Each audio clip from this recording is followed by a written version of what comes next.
میرے رب کو اپنے حبیب سے محبت ہے تو صرف محمد نہیں کہتا، چونکہ محمد کہنے سے محبت کا فلو نکلتا نہیں، تو اللہ نے اپنی محبت کے فلو کو نکالا۔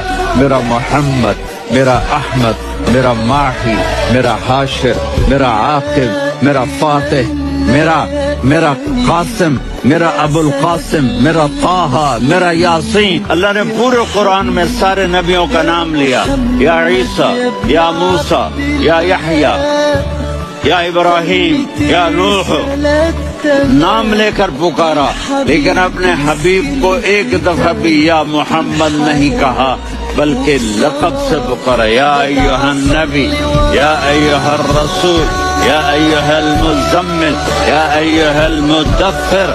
میرے رب نے اپنے حبیب کو ساری نسلوں میں سب سے اعلی نسل بنایا اور آپ کے نسب کو آدم علیہ السلام تک پہنچایا۔